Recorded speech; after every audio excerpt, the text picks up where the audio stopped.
Hello, this vid is on the EU presidency and foreign relations, the foreign minister. Now, the European Council is chosen by the European governments, which are elected by the people of the different states that are in Europe. I distinguish between states and nations because, of course, England is a nation but not a state. Um, One of the reasons I want to be in Europe is so that the English can have a state of their own within the European Union.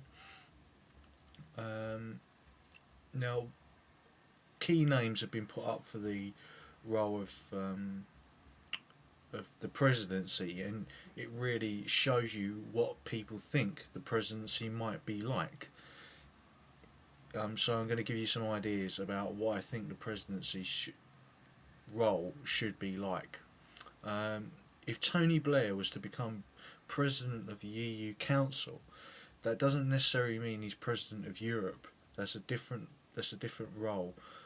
He's president of the EU Council, and so he will be chosen by the EU Council, which is chosen by the by the state governments involved in the European Union. Um, this would also put to an end the quick rotation of different governments being head of the presidency of the EU, because it would be not the government that's the president of the EU, but a person in a role for a single individual. If Tony Blair was to take the role, then he would of course be seen as a step towards the presidency becoming more like the American presidency, which is a foreign relations orientated post. Okay, the American president doesn't set the economic policy for the United States. That is the role of the Federal Reserve. Um, the president of the United States is very limited to what he can actually do because Congress and um, the Senate decide what legislation is. The roles are completely separated from the legislature and the executive. Now, in Britain, we have a fixed, um, fused legislature and prime minister. Now, the prime minister is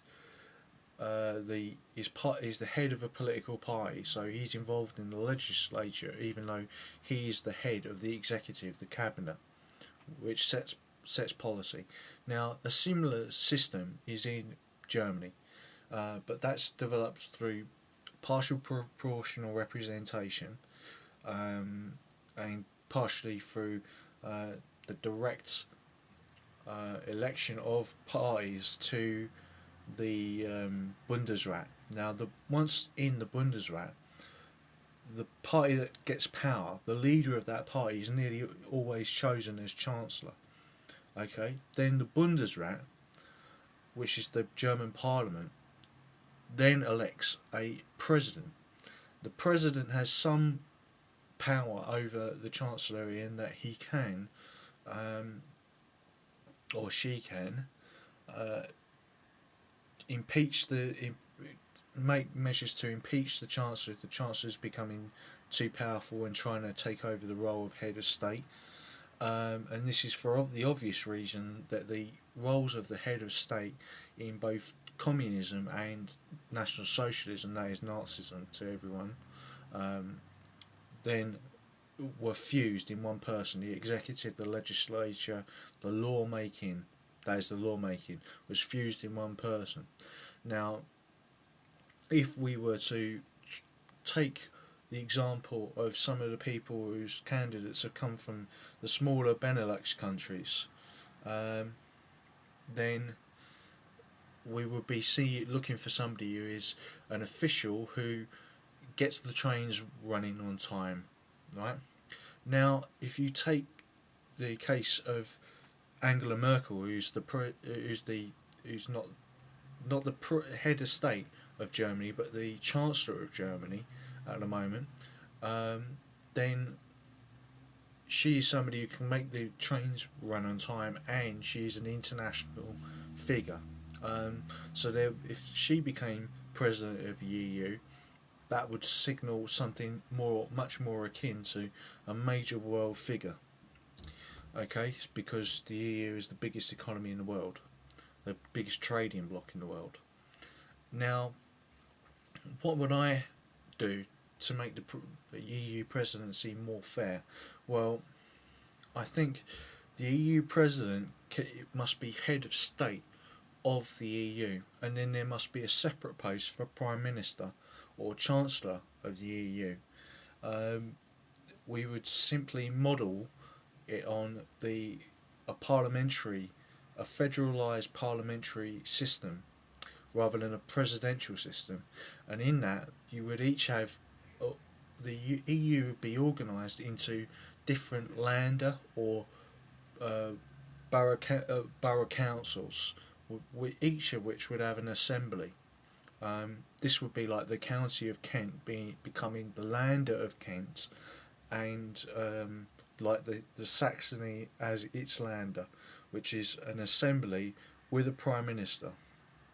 And the prime ministers would be directly elected of the different lander would be directly elected by the people, okay, from the biggest parties, and then they would then elect the president.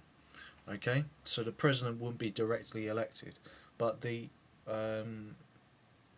chancellor would be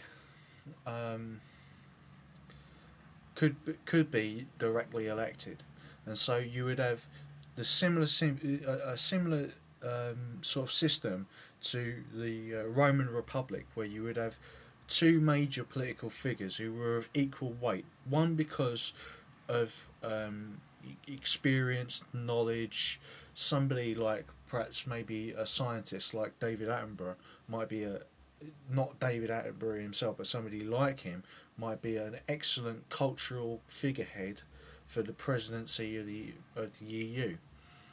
But somebody who's a politician and a legislator, and somebody who can get the trains running on time would be an excellent person like Angela Merkel for the presidency for the chancellor of the EU as a nation state like organisation or international organisation which has ability to become a nation state.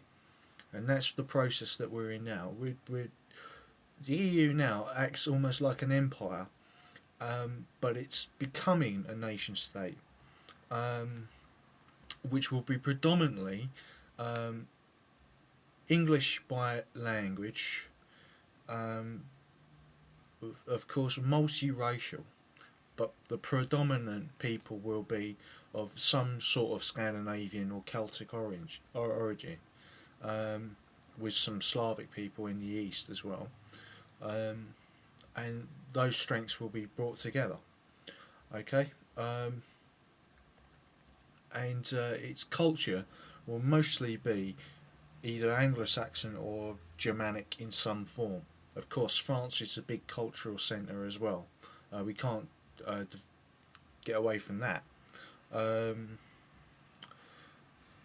You know, Britain's view of Europe is either France or Germany, and it's not quite that.